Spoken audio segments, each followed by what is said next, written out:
Namaste and welcome back everybody to Soundarya Lahari session. Today we'll look into both the slokas, Shloka 12 and Shloka 13. Unfortunately, I forgot to record the session last week, so we lost the whole video. So for at least our online users, we'll do a summary of 12 and then we will move on to 13 today. But before that, let's sit tall and do a short meditation. Head, neck, trunk in a straight line.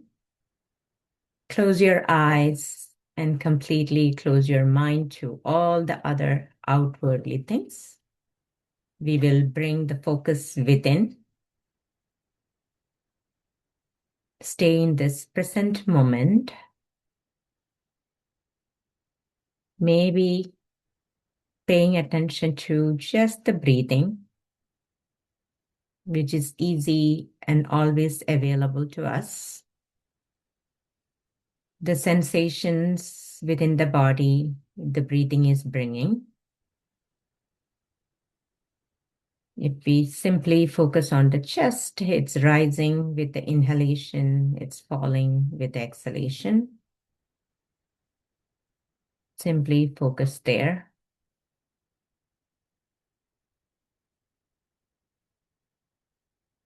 And let's take 3 deep breaths. Inhale deep. With exhalation, try to relax the body. Inhale deep. Exhale and relax. One more deep inhalation. And the relaxation be complete with exhalation. And we will do a dhyana sloka to Devi. Visualize that Devi Swarupam in your mind, closing your eyes. I'm just going to chant the verse, so now you know the meaning. So visualize as I bring each word. Sinduraruna Vigraham Trinayanam Manikya Maulispurat Taranayaka Shekharam Smitamukhim Apina Vakshoruham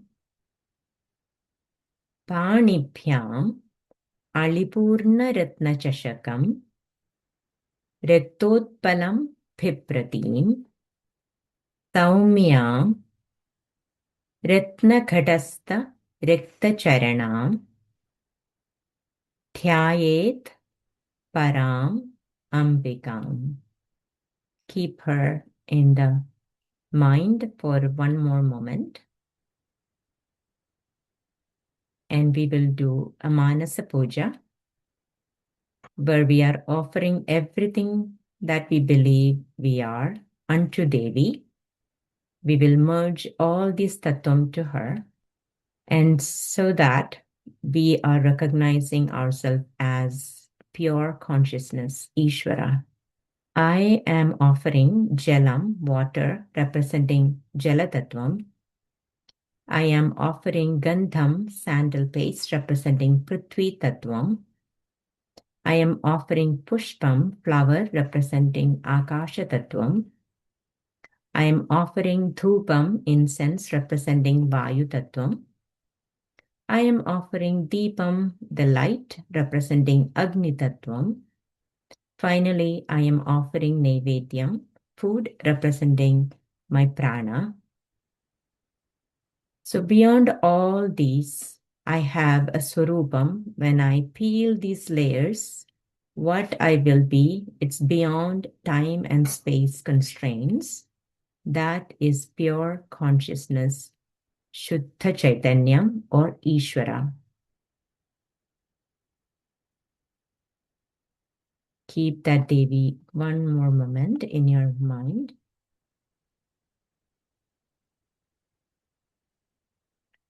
Sada Shiva Samarambham Shankaracharya Madhyamam Asmadacharya Paryantam Vande Guru Paramparam Vakratundha Mahakaya Suryakotis Samaprabha Nirvikhnam Kuru Me Deva Sarvakaryeshu Sarvada Saraswati Namastubhyam Varade Kamarupini Vidyarambham Karishyami Siddhir Bhavatu Me Sada.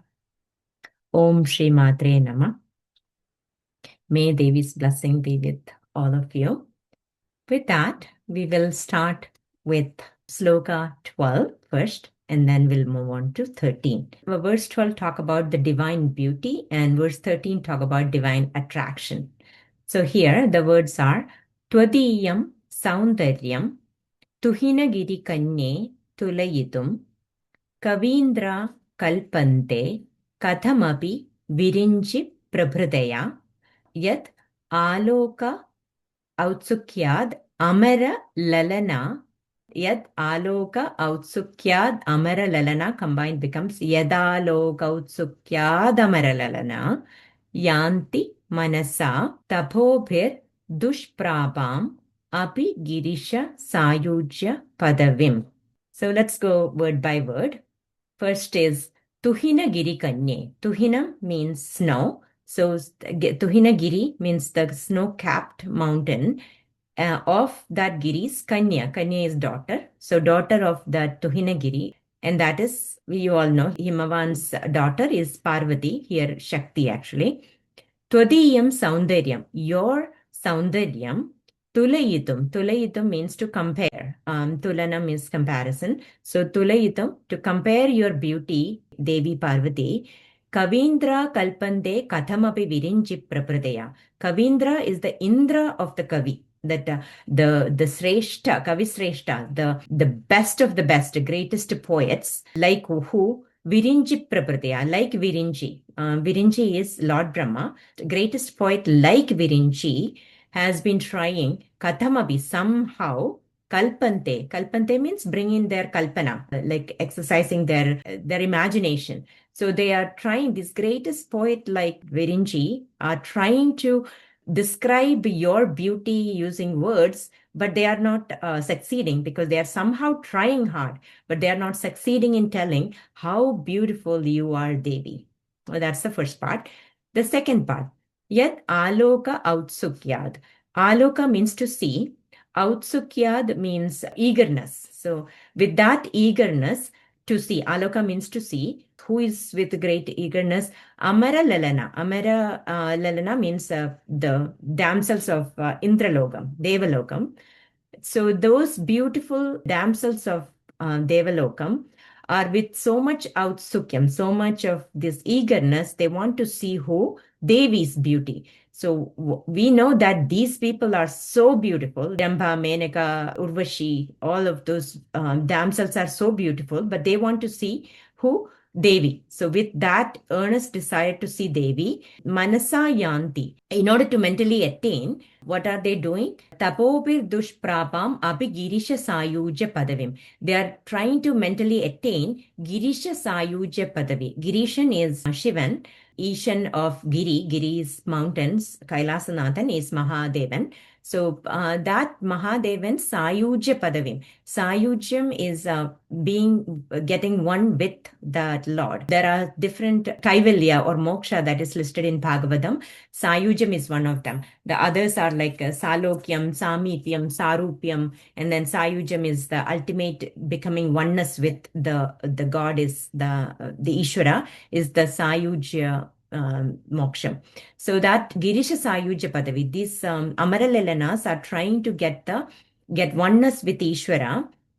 They are mentally trying to attain that, which is very difficult to attain by tapo. Tapas means sadhana. Tapo dushprabham abhi. So even with tapas, this is really difficult to attain. Dushprabham, very difficult to attain. So that kind of thing, these damsels are trying to attain that. Why? In order to see the beauty of Devi.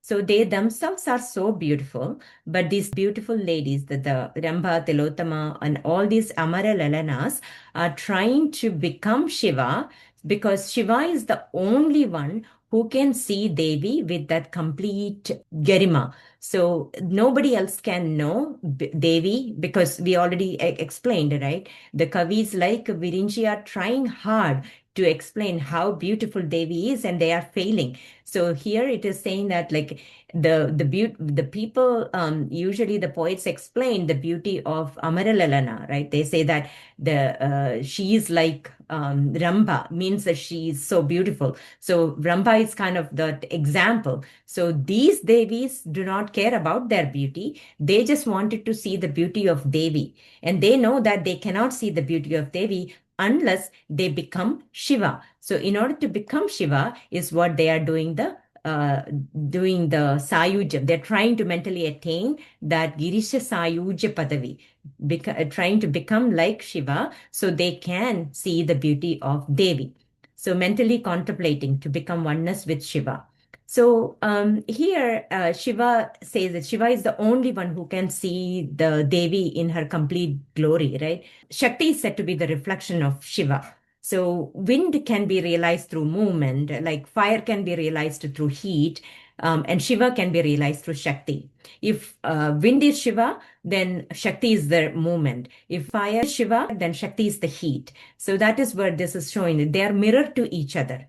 And in Ananda Tandavam of Shiva's dance, which is explained in Tirumular's Tirumandiram, dance that is happening at Chidambaram, she's matching the dance of Nataraja. Every single step, she is with Nataraja. The Shakti is with Nataraja. So they are eternally together. In Tantric textbook, it is said that Shiva is the Prakasha, which is the light, and she is the reflection. She is the Vimarsha. She is the reflection. And Shiva can see what is his glory by looking at Shakti. So he understands his glory also by looking at Shakti and her glory. So that is why these Amaralalanas are trying to become Shiva. So then Shiva is the only one who can see her completely. This different moksham that Bhagavatam is talking about is one is Salokyam, Samipyam, Sarupyam, Sayujyam. These are called different stages of moksham, where we finally becomes that kaivalyam, the complete realization. What these Amaralalanas are trying they are trying to do the Sayujya Padavi with the Shiva. Both of these set of verses are showing that that amazing beauty that Devi has, without using the words, that it is difficult to explain, is the way that Shankaracharya is used to explain Devi's beauty. And Devi's beauty, which is not in one form. We mentioned that through many slokas that we have seen so far. We mentioned Devi doesn't have just one rupam, right? Physical rupam, obviously she has a physical rupam. Verse 7 is talking about the Panatkanji Dama Karikalapa Kumpastananada. That's the whole thing about Devi's Swarupam in a physical rupam, and what is she holding. And then we also said that after the Ananda Lahari of 41 verses, then it is the Keshadipada Varnana of Devi from 42 onwards up to 100. So that is kind of the physical rupam. And then mantram is also her, right? Mantra Rupam. So the verse 32, and many of the verses that we learned so far also had this mantram that is hidden in them. And then actually 32, the verse 32, which is upcoming, is talking about the Panchadeshi mantra. So we said there is a physical Rupam for Devi, there is a mantra Rupam for Devi, and then there is a yantra Rupam for Devi. Verse 11 is talking about the full yantra. We went through in so much detail on what yantra means, how that is Devi Swarupam, because she and the Prapancham everything is represented in that yantram. Rupam is Devi, mantram is Devi, yantram is Devi. We also learned the Kundalini Shakti, right? Shloka 10. So that Shakti is also Devi. That Kundalini Shakti within us is also Devi. Then above all these things, there is another Devi Swarupam, which is Para. That is transcendental Rupam. That is where that verse 1, which is Shiva Shaktya Yukto. So that is showing her Pararupam, that divine Rupam. So all these Rupams are beautiful. That is what Shankaracharya is trying to say. So it's not just that physical Rupam. Everything is beautiful. So that is what that Shloka number 12 is talking about. It is simply talking about, like, the beauty is actually overflowing from that Devi Swarupam, or Chaitanyam is overflowing from Devi Swarupam, and that cannot be explained in words. So Shankaracharya is using the words to tell that the words cannot explain that beauty of Devi. And remember, this Shankara is the same one who had it's considered as Amshavatara of Shankara, of Shiva, and and he has darshanam of Devi as well. So, and that is the one of the darshan that he had is Dhyana Slokam in the beginning, Sindhura Aruna Vigraham. That is how Devi was given him darshanam. So that Shankaracharya is explaining the beauty of Devi, and he's saying that it cannot be explained. And similar thing that you can see in Ramakrishna Paramahamsa, where he has seen his Devi Kali, where he's talking about her beauty in such a beautiful words. But again, these people are experiencing in their with their inner eye, like this beauty they are experiencing in that inner eye. So very difficult to use that in a transactional words to kind of explain what they are seeing. So that is the essence of sloka number 12. Now we can move on to sloka number 13. Naram varshiyamsam nayana virasam narmasu jadam tava abanga aloke patitam anudhavanti shatasha galadweni bandha kucha kalasha visrasta sijaya hatat trutyat kanchyo vigalidadukula yuvateya. One more time. It has also some of the difficult words. Naram varshiyamsam nayana virasam narmasu jadam tava abanga aloke patitam anudhavanti shatasha. That becomes patitam anudhavanti shatasha. Galadweni bandha kucha kalasha visrasta sichaya hatat trutyat kanchyo vigalita dukula yuvateya. Let's see the word meaning and then we will go to deeper meaning. Nayana virasam narmasu jadam naram varshiyamsam. So varshiyamsam means very elderly person. A lot of why you heard the word varsham. So a lot elderly person, overaged person. Nayana virasam. Nayanam is eye. Virasam means uninteresting. So it can be explained in two ways. One is from the standpoint of the person and from the also from the standpoints of the audience. So from the standpoint of the person, because of some kind of illness, he cannot see his eyes properly, right? He cannot see anything he cannot see properly. So that is Nayana Virasam. From the onlook of the audience, that this person is not at all interesting. He's not at all looking good, right? Very uninteresting person. Narmasujadan. Okay, so he is not good looking, but is he charming? Narmasujadan. Narma mean is he good in pleasure activities? Nothing at all. He's not at all charming. Even Jada means inert, so he's not at all interested in pleasures and in sport. Narma means sport or humor and those kind of things. And so he's not charming at all. So Nara means the man.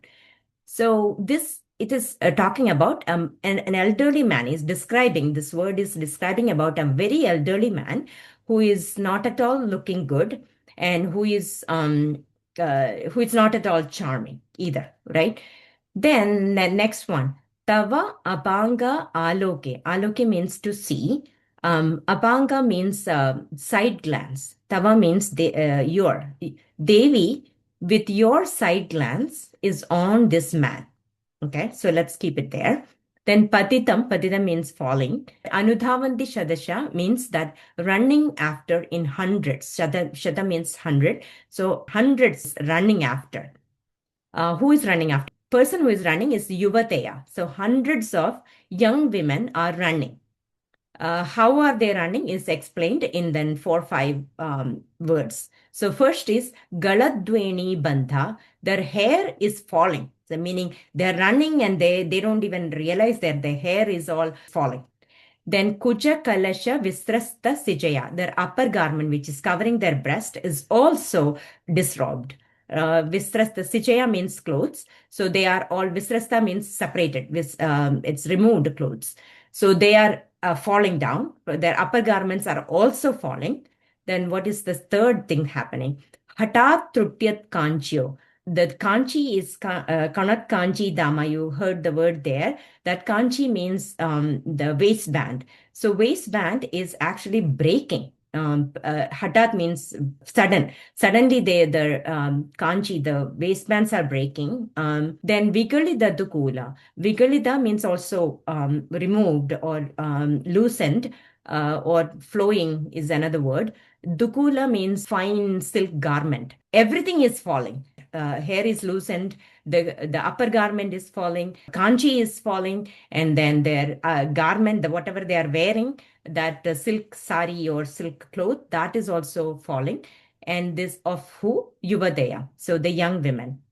So let's look into the full meaning of this. So there is an old man, elderly man, who is not at all looking pleasant, not at all looking beautiful, and he's not at all good in charming others as well. So very uninteresting man, very inert man. And there is this hundreds of women are running after that man, and in a very peculiar stage, right?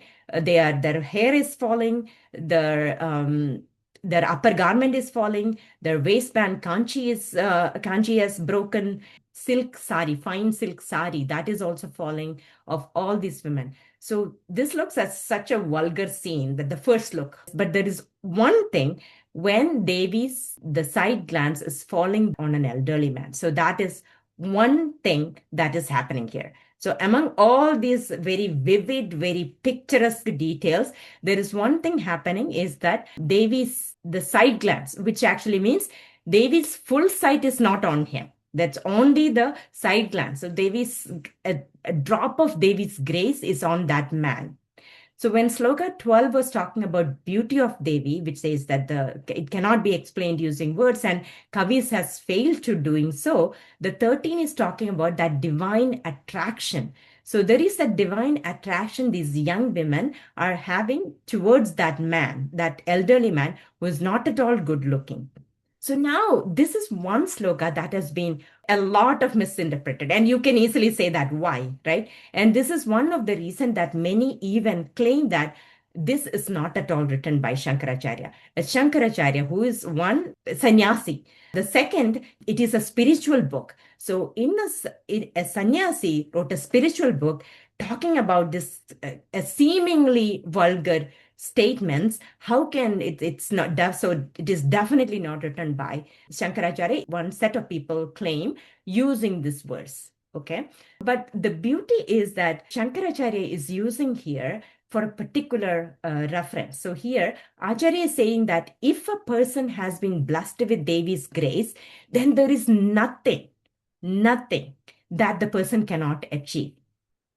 The old man has neither physical charm or mental charm. We are seeing that, right? The only reason for this attraction is because of the mother's grace.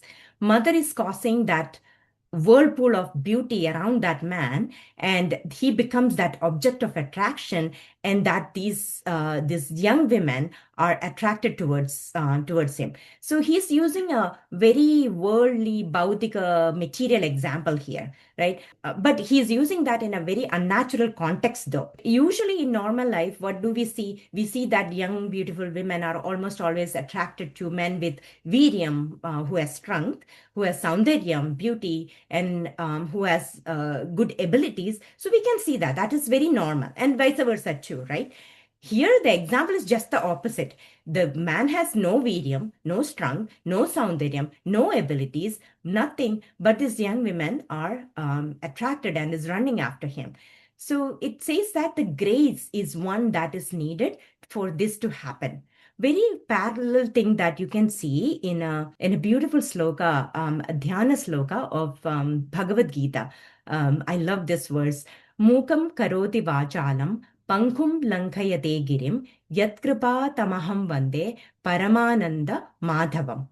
I am saluting with devotion to that divine grace of Bhagavan Krishna, who can make Mukam karoti vajalam. Mukam is a dump. Dump speak with eloquence. And pankum lankayate girim. Lame can cross the high mountains, girim. So that is kind of the grace that Krishna is providing. So if his grace is there, then it doesn't matter whether I am a dump or not. I can talk with eloquence. And it doesn't matter if I'm a lame or not. I can cross the mountains. So that I extol that grace which flows from the supreme bliss of Madhava. Yat kripa tamaham vande paramananda madhavam. So that is the exact same thing explained here too. That grace is that what is needed for us, nothing but that grace. And that with that grace, we will get everything, right? And again, there is an importance in where this sloka is placed. This sloka is placed in between the sloka that we talked about, Kundalini Shakti, we talked about chakras, and we talked about the yantras. So these are all the deepest sadhana methodologies. So, and then the next verse that is coming up is also one of that deeper sadhana method. So amidst all these things, Shankara placed this slokam that is very materialistic, looking very like unbelievable, unnatural context too. There is actually much more deeper meaning to this sloka. So here, this Naran or this man is not someone who is actually doing a Sharanagati with utmost bhakti to Devi.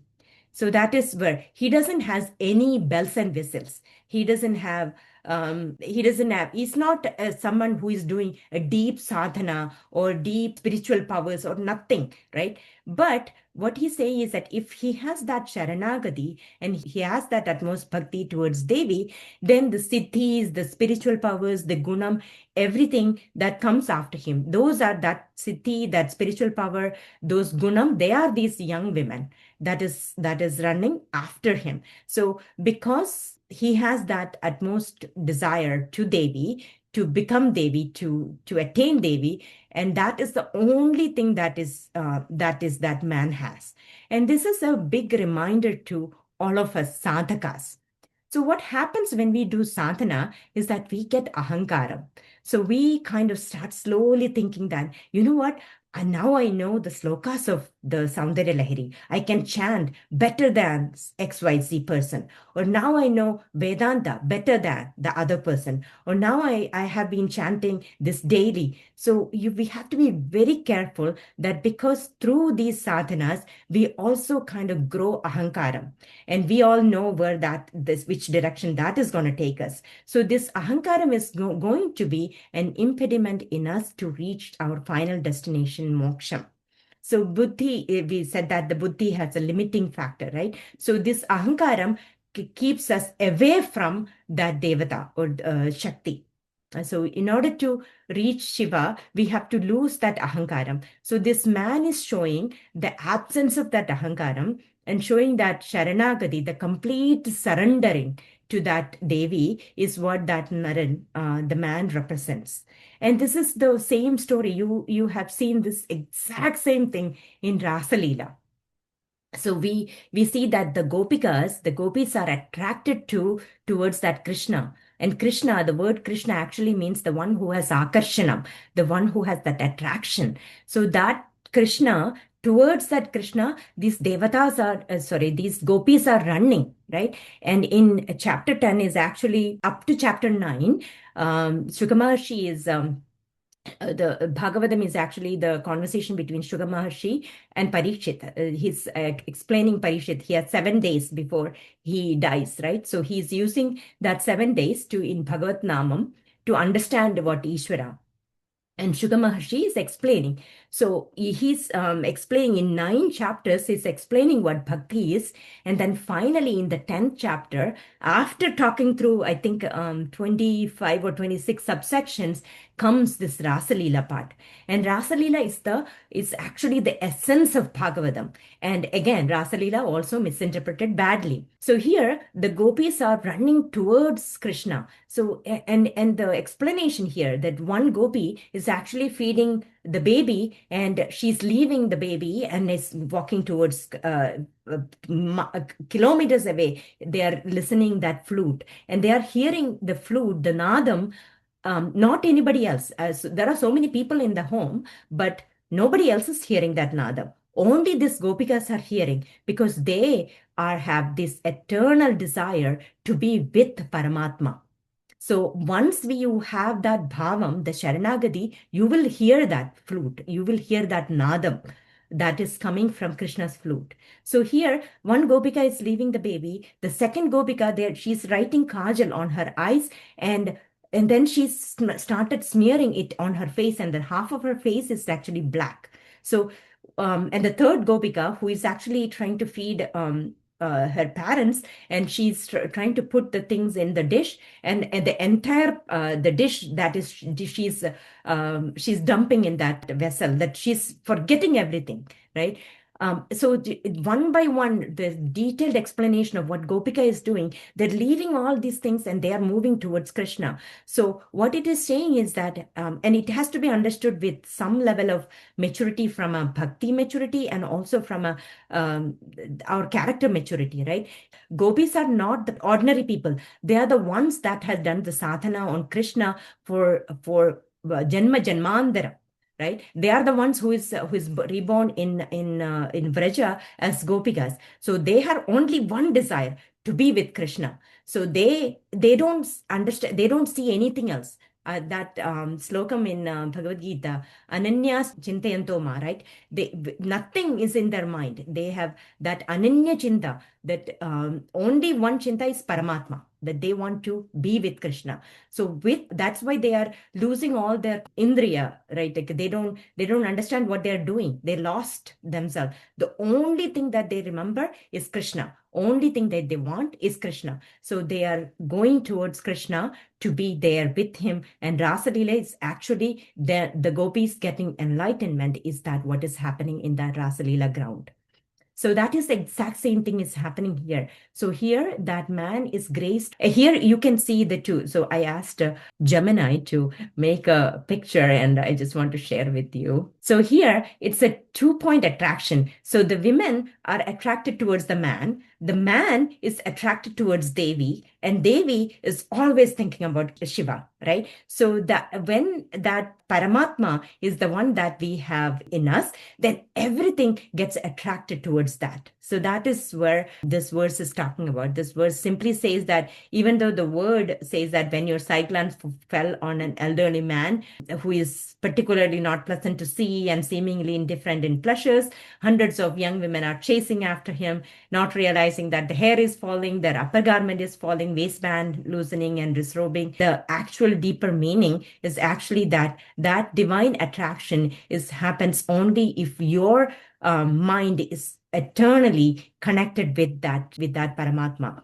So always remember, even when we are doing the sadhana, we have to remember we should not be falling into that ahankaram, that because sadhana will normally will bring, we will always consider us to be 1 inch higher than the regular bhaktas, right? Nothing like that. We can never say who is the real bhakta. We can never say that. So we have to be always that humble attitude towards everybody, and we ourselves should have that Sharanagati attitude. With simple Sharanagati, we can attain. We don't have to chant. We don't have to do anything. But and it is not easy to get that. That's why we are chanting. But as we are chanting, as we are learning the sutra, we have to remember that we have to lose that ahankaram, right? So we have to be like this man, the man who is doing the Sharanagati with Devi, the gopis who is doing that one chinta, that Krishna, Krishna, Krishna. So that should be how we should be, all of us sadhakas. So it's a simple reminder. This is what actually the inner meaning of the sloka.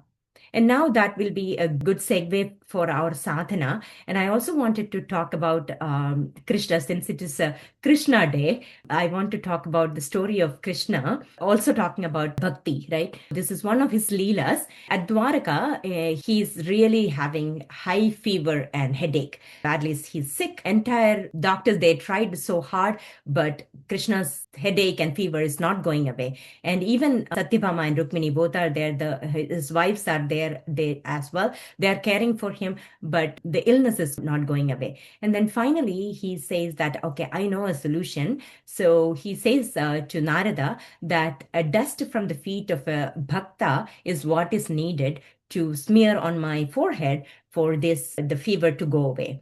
So Narada is now appointed in search of the dhuli, the dust from the feet of a real bhakta. So first he asked his wives, right, Satyabhama and Rukmini, and they said, no, no, no, that will be a biggest sin, right? Putting their dhuli from their feet and smearing on Bhagavan, Krishna, that will be the biggest sin. So they refuse to give. And so is the Pandits of King's place too, that nobody gives him. So now the light bulb went for Narada. He said, okay, straight on to Vrindavanam. And he's asked gopis that Krishna is very, very sick. And the only thing that save Krishna is dhuli from a real bhakta. The gopis didn't think twice. They immediately took the pada dhuli from their feet and then give it to Narada. But Narada reminded them, you know what? There is a problem that you will incur sin by doing so. They said, it's completely okay with that. Don't worry about us going to hell at all. Let our Krishna feel better. That's kind of the attitude that gopis have towards Krishna. So it didn't matter to them when others are talking about them, that gopis have that ananya bhakti, innocent bhakti towards Krishna, and that is what will solve Krishna's fever, as well as that is the solution for us too, right? So we want to do the sadhana with that bhavam. So here all this bhavam is something that we need to emulate, that the bhavam that Shankaracharya has towards Devi. So that ananya chinta. So no matter what we are doing, we have to do that arpanam to Devi, or in this case Devi, or if you are a Krishna bhakta, to Krishna. So whoever is that your Ishta Devata. So that continuous, no matter what we are doing, that continuous attraction, the continuous arpanam towards that Devata is what we have to do. And remember that even a little bit of ahankaram is not going to help us moving forward. So we have to be humble and even when we are doing the sadhana. So be careful about that part. So this sloka is kind of a reminder. Gurur Brahma, Gurur Vishnu, Gurur Devo Maheshwara, Guru Sakshat Parabrahma, Tasmai Shri Gurave Namaha. Vakratunda Mahakaya, Surya Koti Samaprabha, Nirvignam Kuru Me Deva, Sarvakaryeshu Sarvada. सिन्धूरारुणविग्रहां त्रणयनां माणिक्यमौलिस्फुरद् तारानायकशेखरां स्मितमुखीम् आपीनवक्षोरुहां पाणिभ्यामलिपूर्णरत्नचषकं रक्तोत्पलं बिभ्रतीं सौम्यां रत्नखडस्थरक्तचरणां ध्यायेत् परामम्बिकाम्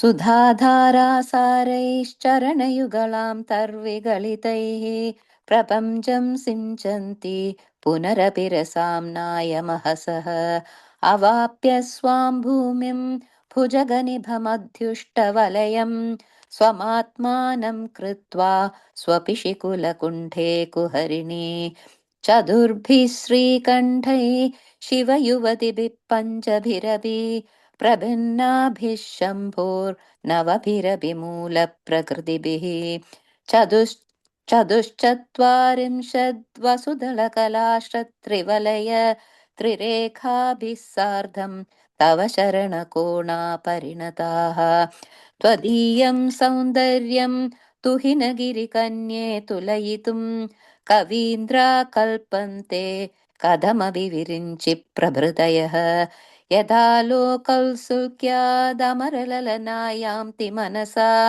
तभोभिर्दुष्प्रापामपि गिरिशसायुज्य पदवीम् नरं वर्षीयांसं नयनविरसं नर्मसुजठं तवापाङ्गालोके पतितुमनुधावन्ति शतशः गलद्वेणीबन्धा कुचकलशविस्रस्तसिचया हठात् तृठ्यत्काञ्च्यो विगलितदुकूला युवतयः. That's it all. We'll chant Panchakshari. Om Namah Shivaya. Om Namah Shivaya. Om Namah Shivaya. Gurur Brahma, Gurur Vishnu, Gurur Devo Maheshwara, Gurur Sakshat Parabrahma, Tasmai Shri Gurave Namah. Om Shri Matre Namah. May Devi's blessings be with you all.